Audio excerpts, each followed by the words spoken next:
Hello students, welcome to Geometry Defence Academy. तो Sainik school Chittorgarh Rajasthan का एक सरकारी सैनिक स्कूल है। राजस्थान राज्य का।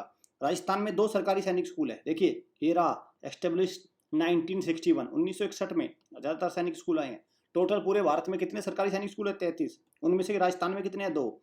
एक आपका चित्तौड़गढ़ हो गया, दूसरा झुंझुनू हो गया। ठीक है, तो मैं आपके सामने लेके आया हूँ कट ऑफ। कट ऑफ क्यों जरूरी होती है? किसी भी एग्जाम में जाने से पहले बच्चों को पता होना चाहिए कि भाई उनका स्कोर कितना रहने वाला है। पता चला बच्चे माने बैठे 140 पे सिलेक्शन हो जाएगा और नंबर चाहिए 240। हो गया ना खेल। आप लगाए बैठे 140 पे हो जाएगा, नंबर चाहिए 240 बस। तो मतलब टारगेट का एक प्रकार से आपको आइडिया जरूर होना चाहिए। मैं ये नहीं कहता कि टारगेट को लेके बैठ जाओ दिन रात की, भाई नहीं कटो कटो, नहीं। पता होना चाहिए कि हाँ 240 250 230 इस आसपास नंबर लाएंगे। 140 नंबर एग्जाम में ले आए और फिर टकटकी लगा के बैठ गए कि मेरा सिलेक्शन होगा कि नहीं।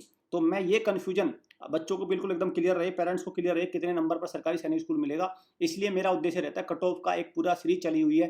तो अपना जिस भी बच्चे का जो भी ड्रीम स्कूल है, जो भी पेरेंट्स अपने बच्चों को जिस भी सरकारी सैनिक स्कूल में भेजना चाहते हैं, तो उसका एक बार आपको आइडिया मिल जाए कि लास्ट ईयर कितनी कट ऑफ गई थी अनेक राउंड में। अगर आप पेरेंट्स के पास बच्चों को पढ़ाई का समय नहीं है, उनके पास पेरेंट्स वर्किंग है या वो टाइम नहीं दे पा रहे, या उनकी एजुकेशन इतनी नहीं है, तो और उनको अपने बच्चे को सैनिक स्कूल में भेजना है, तो हमारी एकेडमी इस मामले में बेस्ट है। इस नंबर पर डायल करके प्रॉपर इन्फॉर्मेशन ले लीजिए। और आप हमारी एकेडमी में बच्चे को 10 महीने छोड़ेंगे, हम आपको 110% सिलेक्शन करा के देंगे। 1 अप्रैल 2013 के बाद की आपकी डेट ऑफ बर्थ होनी चाहिए। 1 अप्रैल 2013 ये डेट ऑफ बर्थ के बाद की है, तो आपका बच्चा एलिजिबल है सैनिक स्कूल के पेपर को देने के लिए अगली साल के लिए। ठीक है। और कक्षा 9 के लिए अगर मैं बात करूं तो 1 अप्रैल 2010, ये कक्षा 9 के लिए 1 अप्रैल 2010। ठीक है, ये कक्षा 9 के लिए हो जाएगा। एडमिशन चालू है, अपनी सीट कंफर्म कर लो क्योंकि लिमिटेड सीट्स है। अगर पेरेंट्स के पास समय है बच्चों को टाइम देने के लिए, मतलब है उनके पास समय, वो 1-2 घंटा डेली बच्चे के साथ बैठ सकते हैं, तो मैं कहूँगा लाइव क्लास बेस्ट रहेगी। फिर आपको बच्चे को क्या करना है, लाइव क्लास से तैयारी कराइए। फिर बच्चा आपका सैनिक स्कूल में लाइव क्लास से भी सिलेक्ट हो जाएगा, बस अर्थ आपको टाइम देना होगा। चलिए बात करते हैं राउंड 1 में।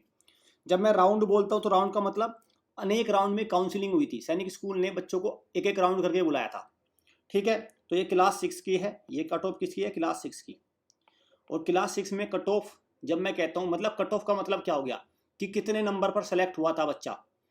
तो क्लास 6 का जो टोटल पेपर है 300 नंबर का आता है, तो ये जो कट ऑफ है 300 में से है। तो अगर मैं बात करूँ राजस्थान में, राजस्थान का जो निवासी है बच्चा, डिफेंस कैटेगरी 268 राउंड 1 में, ओबीसी कैटेगरी 259, ये सारे राजस्थान के डोमिसाइल के हैं। एससी कैटेगरी 206, एसटी कैटेगरी 236 और 267 है अनरिजर्व कैटेगरी। अब देखो गर्ल्स की, हर कैटेगरी में गर्ल्स की बॉयज से ज़्यादा है कट ऑफ। 277, 262 ओबीसी, एससी 254, 264 देख रहे हैं, एसटी कैटेगरी 264 और 275 अनरिजर्व। तो आप पाएंगे बच्चियों के नंबर बॉयज से हर कैटेगरी में ज़्यादा कट ऑफ जा रही है। क्योंकि देखो एक तो वैकेंसी कम होती है और गर्ल्स भी बहुत पढ़ रही हैं, ऐसी बात नहीं है, बच्चियाँ बहुत पढ़ती हैं, मेहनत उनकी भी बराबर होती है। चलिए राउंड 2, इसके राउंड अब अदर स्टेट में आते हैं। राउंड 1 के अदर स्टेट में 221 आपका आंध्र प्रदेश एसटी कैटेगरी, बिहार से अनरिजर्व 271, हरियाणा से डिफेंस में 263, 250 हरियाणा से ओबीसी में, उत्तर प्रदेश से अगर यहाँ पे देखें तो 267 अनरिजर्व कैटेगरी में। ठीक है, जब मैं इसका मतलब क्या होगा, देखो मान के चलो कोई बच्चा उत्तर प्रदेश का है और जनरल कैटेगरी का है और उसको राजस्थान के चित्तौड़गढ़ सैनिक स्कूल में जाना है, तो उसको 267 नंबर में उसको पहली बार में उसका सिलेक्शन हो गया। समझ गए, इसका मतलब ये हुआ। ठीक है, तो ये गर्ल्स की है और उधर वाला वो कॉलम किसका है? बॉयज का है। अंडरस्टूड। चलिए आगे चलते हैं। ये आ गया round 2। 254 OBC defence, OBC, ST और एससी 257 पे कट ऑफ आ गई। ठीक है, और 221 पे गर्ल्स में है।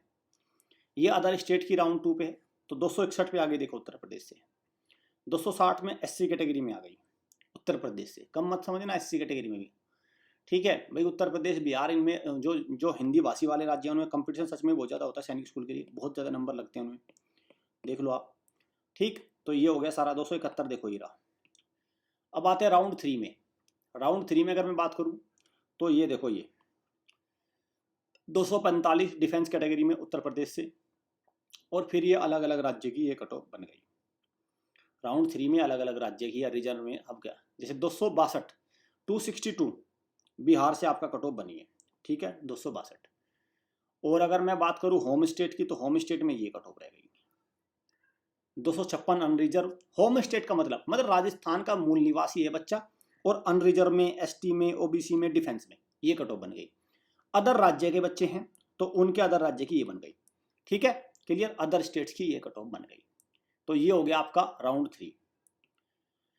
ये है क्लास 9th की, नो डेटा अवेलेबल। इसका मतलब क्या हुआ, लास्ट ईयर कक्षा 9 की कोई भी सीट खाली नहीं थी सैनिक स्कूल चित्तौड़गढ़ में। देखो, कट ऑफ तभी बनेगी जब उसकी वैकेंसी भी खाली होनी चाहिए। अगर किसी सैनिक स्कूल में वैकेंसी ही नहीं है कक्षा 9 में, तो कट ऑफ बनने का कोई सवाल नहीं होता।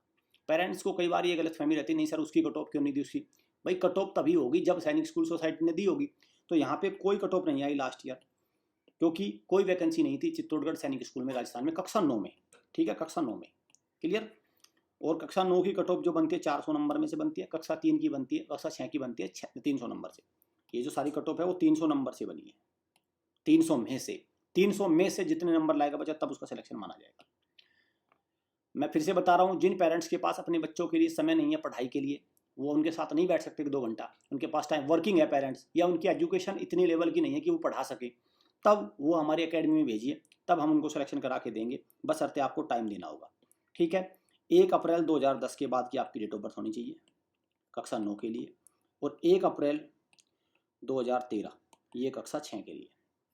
अगर इसके बाद की डेट ऑफ बर्थ है तो दोनों में आप कर सकते हैं। और जो अगर पेरेंट्स के पास घर पे प्रॉपर टाइम है, वो 2-3 घंटा डेली बैठ सकते हैं बच्चों के साथ, तो मैं कहूँगा लाइव बेस्ट है, फिर लाइव बेस्ट है। ठीक है, ऐसा भी नहीं होना चाहिए 2 दिन बैठे फिर तीसरे दिन गायब, नहीं। मतलब समझिए, लाइव क्लास का मतलब है ये पेपर पेरेंट्स का भी होगा, पेरेंट्स का भी उतनी परीक्षा होती है, उतना ही पढ़ना पड़ेगा जितना बच्चे को। ऐसा नहीं होता कि लाइव क्लास में ठीक है भाई कोचिंग कोर्स खरीद लिया हो गया काम, नहीं। लाइव क्लास में पेरेंट्स को भी इतनी ही मेहनत करनी पड़ेगी जितने बच्चे को, उसको समय देना होगा, उसके साथ लेके बैठना होगा डेली, तब जाके लाइव क्लास से सिलेक्शन होता है। तो आपको देखना है कि आपके लिए कौन सा मेथड बेस्ट रहेगा, और आपको वो करना है। हमारी एकेडमी में इस बार 100 सीट है हॉस्टल में, और गारंटीड सिलेक्शन है। 1 मार्च से क्लासेस स्टार्ट हो जाएगी। हमारी एकेडमी का 90% से ज़्यादा सिलेक्शन रेशो है, मतलब 100 बच्चों में से 90 तो हम कम से कम सेलेक्ट करा के भेजेंगे। वैसे टारगेट हमारा 100 में से 100 का है। अगर थोड़ा पेरेंट्स और बच्चे लापरवाही ना करेंगे, छुट्टी ज़्यादा नहीं लेंगे, तो हम 100 के 100 बच्चों को सिलेक्शन करा के भेजेंगे। उम्मीद करता हूँ सारी चीज़ें आपको समझ में आई होगी। Thank you students, thank you parents.